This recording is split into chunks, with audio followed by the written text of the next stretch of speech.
بسم اللہ الرحمن الرحیم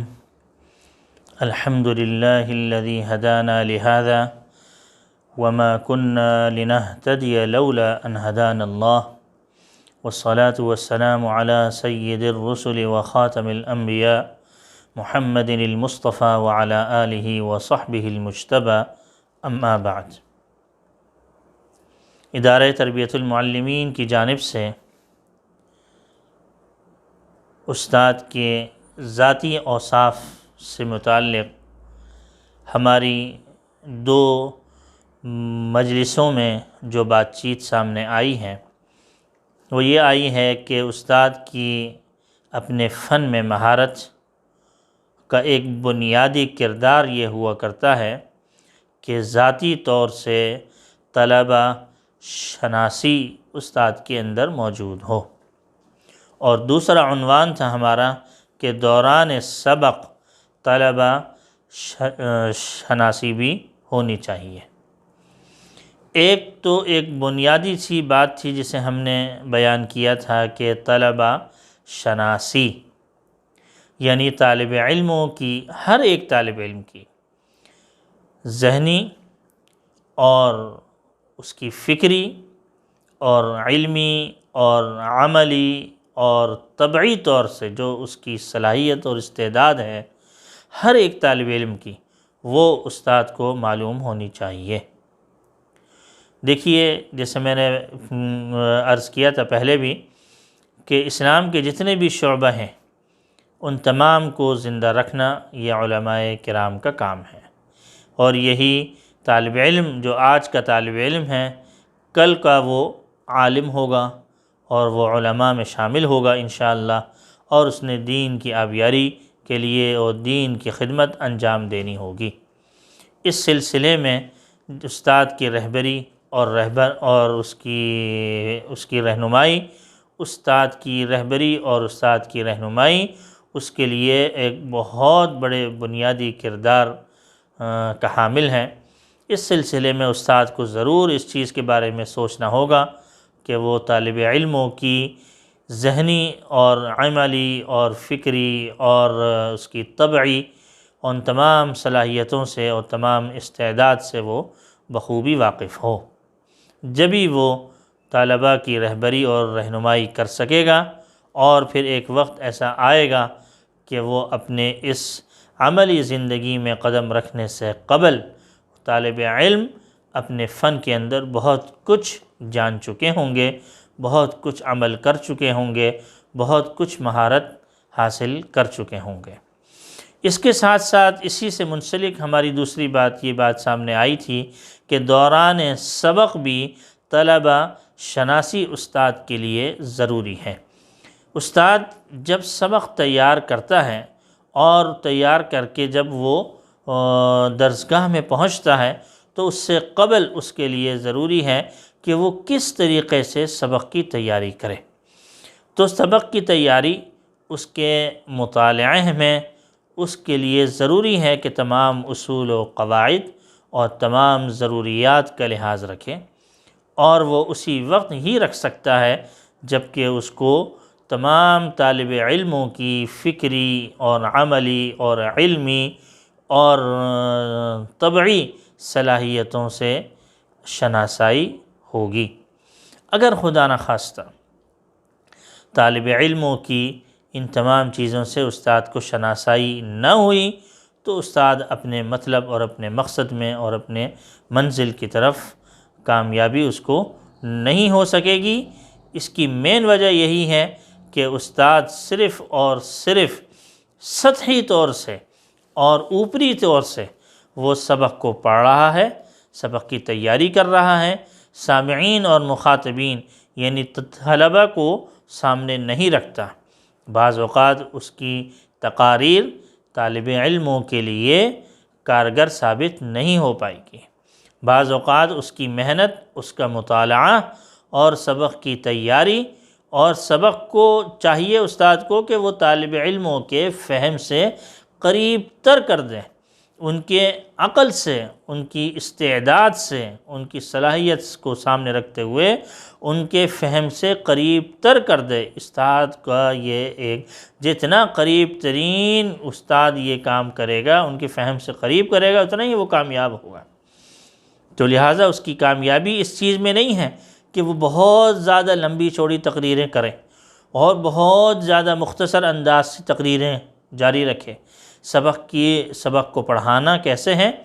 سبق کو طالب علموں کے فہم اور ان کی صلاحیت سے قریب کیسے کرنا ہے،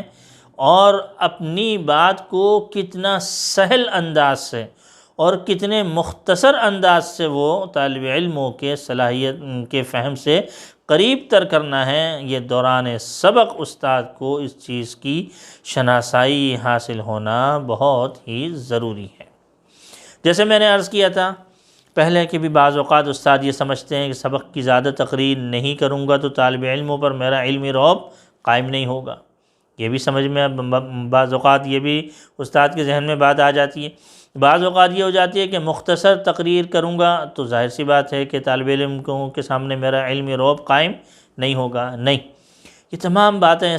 جو ہے وہ اوپری سطحی باتیں ہیں، بہت زیادہ جو ہے وہ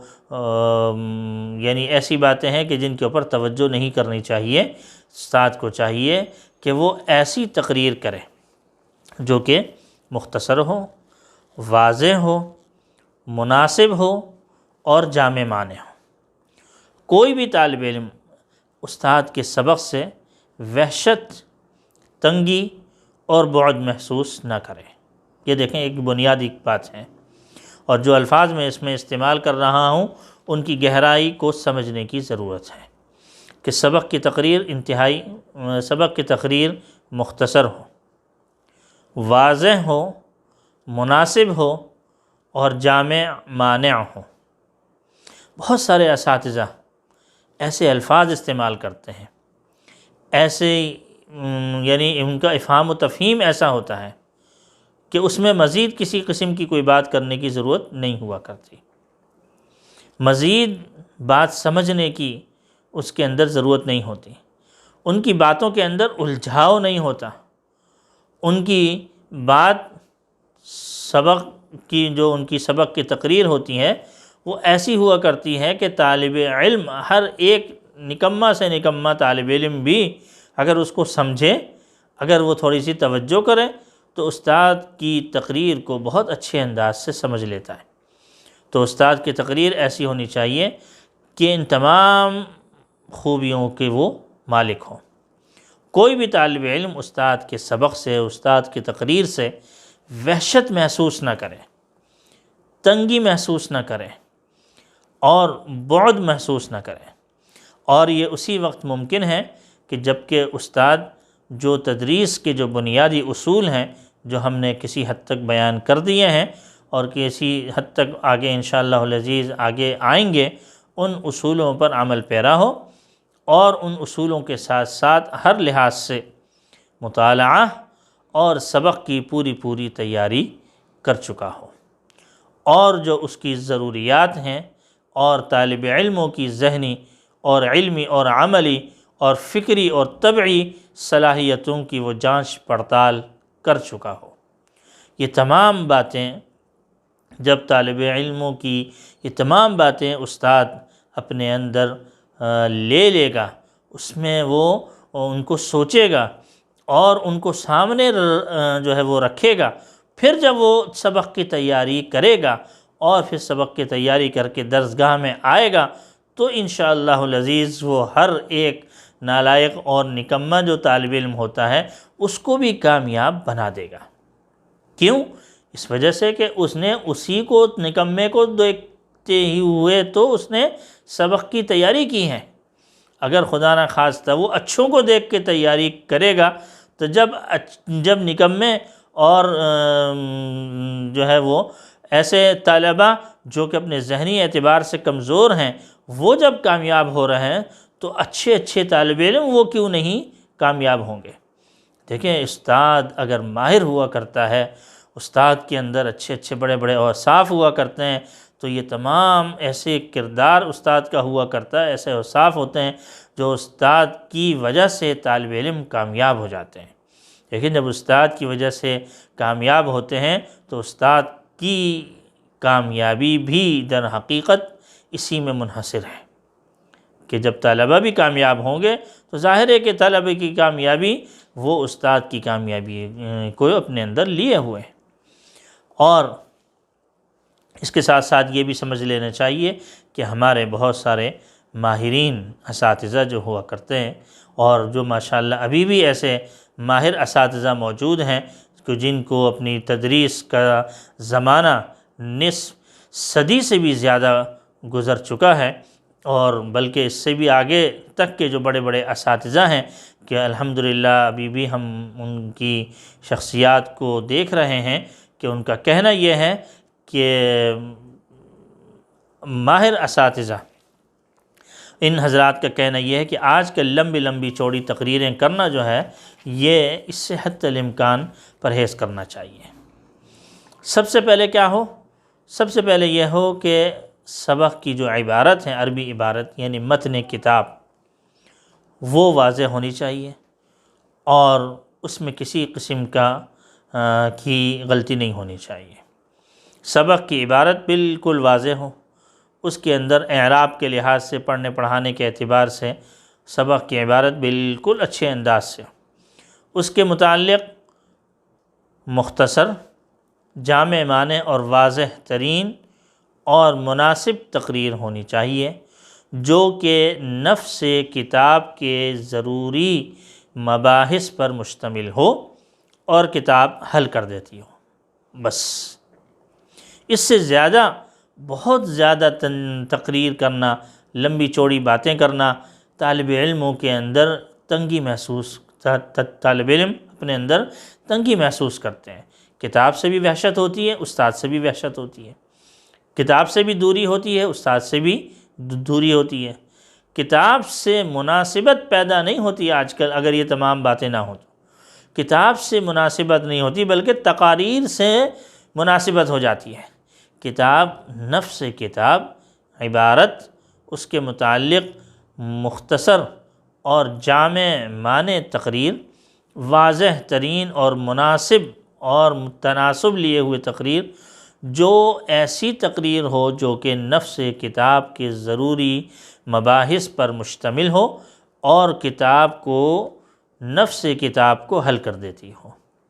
دیکھیں لمبی چوڑی تقاریر جو ہے وہ پھر طالب علم اس میں پھنس جاتا ہے اور کتاب سے اس کو مناسبت نہیں ہوتی، کتاب وہ حل نہیں کر پا رہا ہوتا، کتاب جو ہے اس سے اس کو وحشت ہوتی ہے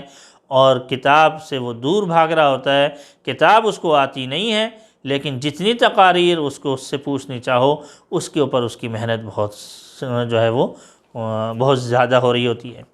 استاد کو چاہیے کہ وہ سبق کو طالب علموں کے ذہن و فہم سے اور مقصد سے قریب تر رکھیں۔ بڑی بڑی لمبی لمبی چوڑی تقریریں کر لینا یہ نفس کتاب سے انسان کو دور کر دیتا ہے، اور لمبی چوڑی تقریر سے طلبہ جو ہے ان کو اس سے کوئی فائدہ، زیادہ فائدہ نہیں ہوتا بلکہ دیکھا جائے تو اس سے نقصان ہوتا ہے۔ تو لہٰذا دیکھیں طالب علموں کی شناسائی سے بہت بڑا جو ہے وہ یعنی بہت زیادہ بڑے بڑے فوائد حاصل ہوتے ہیں۔ طلبہ کے ساتھ گھلنا ملنا چاہیے، ان کی علمی اور عملی صلاحیتوں کو جانچنا چاہیے، ان کی باتوں کو سننا چاہیے، ان کے ذہن کو پڑھنا چاہیے، اور وہ جبھی ہو سکتا ہے جب کہ طالب علموں سے اساتذہ گھلتے ملتے رہیں۔ استغنا آج کل نہیں کرنا چاہیے۔ دیکھیں جس طریقے سے اولاد سے اگر بات چیت نہیں کرتا تو باپ کو، ان کے والدین کو اپنے اولاد کا ذہن پڑھنے میں بڑی مشکل ہوتی ہے اور سمجھ نہیں آتا کہ یہ کہاں کس طرف کو چل رہا ہے۔ والدین کو چاہیے جس طریقے سے کہ وہ اپنے اولاد کو سے ہلکا پھلکا بے تکلف ہوں، ہلکا پھلکا ان کو اپنے ساتھ رکھیں، ہلکا پھلکا جو ہے وہ ان کے ساتھ اٹھے بیٹھیں، ان کو وقت دیں، اور وقت دینے کے ساتھ ساتھ ان کے دماغ کو پڑھیں، ان کے اعمال، ان کے افعال کا جائزہ لیں، اسی طریقے سے استاد کو بھی چاہیے کہ وہ طالب علموں کی عملی اور علمی طور سے ان کا جائزہ لے، ان کے اعمال کو دیکھتا رہے، ان کی سوچ کو پڑھتا رہے، ان کے فکر کو، ان کے دماغ کو پڑھے کہ اس کے دماغ میں کیا چل رہا ہے، بات سے بات نکال کر، سوالات کر کے اور جانچ پڑتال کر کے ہر ایک کی ذہنی صلاحیت کو دیکھا جاتا ہے، ہر ایک کے دماغ کو دیکھا جاتا ہے، کس نہج کا ہے اور کس رخ پر چل رہا ہے۔ یہ تمام چیزوں کو دیکھتے ہوئے ان کی رہبری رہنمائی کریں اور ساتھ ساتھ اسی انداز سے اپنے سبق کی تیاری کریں، اور پھر ان تمام ضروری اصول جو تدریس کے ہیں، ان تمام تدریس کو، اس کے اصولوں کو سامنے رکھتے ہوئے اپنے سبق کی تیاری کریں، مطالعہ کریں اور سوچیں، یہ سمجھیں کہ میرے طالب علموں کے اندر چونکہ یہ دماغ ہے اور ان کے ذہنوں کے اندر یہ تمام باتیں موجود ہیں، لہٰذا میں ایسی جامع معنی تقریر کروں کہ ان کا ذہن سازی بھی ہو، ان کے اشکالات کا بھی جواب ہو، کتاب بھی حل ہو، کتاب کی بھی وضاحت ہو، اپنے مقصد سے بھی میں قریب تر رہوں، اور ساتھ ساتھ ان کو اس سے، میری باتوں سے وحشت بھی نہ ہو، تنگی بھی نہ ہو،